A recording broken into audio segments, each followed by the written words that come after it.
Selamat datang di video penjelasan buku teori belajar bahasa dan implementasi pembelajarannya.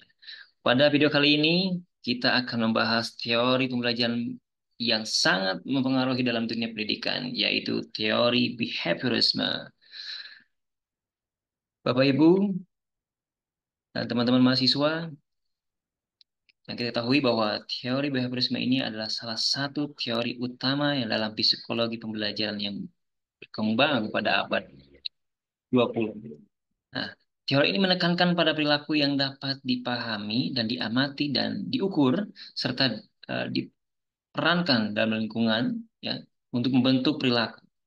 Nah, kita ketahui bahwa pelopor utama dari teori ini adalah B.F. Skinner atau dengan lengkapnya B.F. Skinner, Johnson B. Watson dan Ivan Fox ya.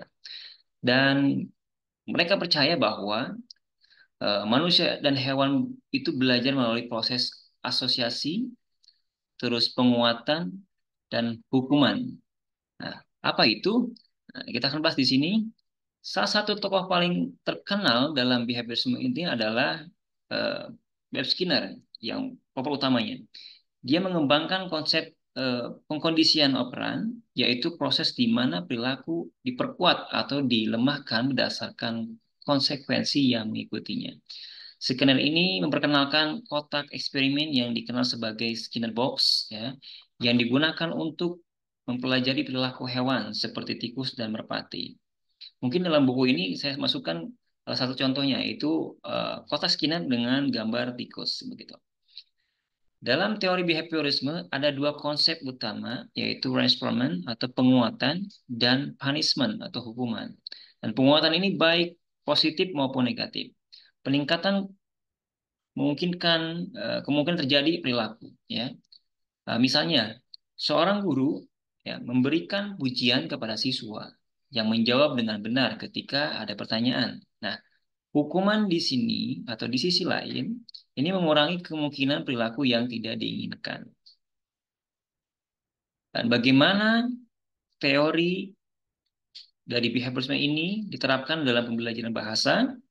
Dalam pembelajaran bahasa, behaviorisme ini menekankan pengulangan dan penguatan. Misalnya, guru memberikan pujian atau penghargaan ketika siswa menggunakan tata bahasa yang benar. Melalui pengulangan dan latihan, siswa akan lebih mudah menguasai bahasa tertentu atau bahasa baru. Bapak Ibu maupun mahasiswa, beberapa contoh praktis penerapan teori behaviorisme ini dalam pembelajaran bahasa adalah diantaranya di sini imitasi dalam penguatan positif. Seperti contohnya anak-anak meniru ucapan orang dewasa dan ketika mereka berhasil, mereka akan mendapat pujian. Tidak hanya itu, ada juga permainan kata. Ya, Bapak Ibu boleh mencontohkan penggunaan permainan untuk mengajarkan kosakata baru dengan memberikan hadiah seperti setiap kali siswa itu menjawab dengan benar atau dengan betul. Dan tidak hanya tentang permainan kata, tapi juga latihan menyusun kalimat. Ya, ini Bapak Ibu dapat memberikan tugas penyusunan kalimat di mana siswa berhasil apa mendapatkan poin. Yang berhasil mendapatkan poin ini akan mendapatkan penghargaan. Nah, Bapak Ibu, meskipun sangat berpengaruh, teori behaviorisme ini juga mendapatkan kritik ya, terutama karena kurangnya memperhatikan proses mental seperti pemahaman dan motivasi. Behaviorisme ini lebih fokus pada perilaku yang dapat diamati, sehingga aspek kognitif dan emosional dalam pembelajaran seringkali terabaikan.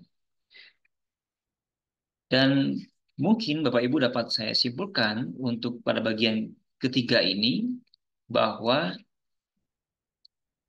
teori behaviorisme ini adalah sebuah pendekatan dalam psikologi yang menekankan pentingnya perilaku yang dapat diamati dan diukur, ya, serta peran lingkungan dalam membentuk perilaku. Nah, selanjutnya ada pendiri utama dari tadi disebutkan dengan Watson dan B.F. Skinner yang berfokus pada bagaimana rangsangan dari lingkungan mempengaruhi proses individu atau respon individu. Dan behaviorism ini berargumen bahwa semua perilaku manusia dan hewan adalah hasil dari pembelajaran melalui pengalaman, dan konsep penting dalam teori behaviorisme ini termasuk pertama conditioning klasik yang dimana dimaksudkan dengan proses belajar yang melibatkan asosiasi antara stimulus, ya. Contohnya yang tadi, eh, seekor anjing, ya, seekor anjing pawpot yang namanya pawpot ini, yang belajar mengingatkan bunyi lenceng dan makanan. Ketika bunyi lonceng dibunyikan, seekor anjing itu akan menghadap pas ke harap sumber bunyi, begitu. Kedua, conditioning operand. Ini mengacu pada bagaimana konsekuensi dari suatu perilaku, yaitu dengan hadiah atau hukuman, yang mempengaruhi kemungkinan perilaku tersebut diulang di masa yang akan datang.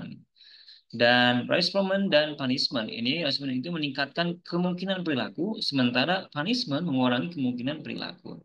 Dan peningkatan ini sangat berpengaruh dalam pendidikan. Ya. Eh, Terapi perilaku dan pengembangan program modifikasi perilaku, namun kritik terhadap behavior mengacu pandangan bahwa pendekatan ini kurang mempertimbangkan faktor internal seperti pikiran dan emosi. Yang tadi saya sebutkan, dan itu mungkin dari beberapa penjelasan yang saya sebutkan tentang teori behaviorisme dalam pembelajaran bahasa, dan teori ini memberikan dasar penting dalam memahami bagaimana kita belajar dari lingkungan, tetapi kita juga harus memperhatikan pendekatan lain yang lebih holistik dengan pembelajaran bahasa. Terima kasih telah menyaksikan video ini. Sampai jumpa di video berikutnya, di mana kita akan membahas teori-teori yang lain dalam buku ini. Sekian dari saya. Salam bahasa, bahasa Indonesia.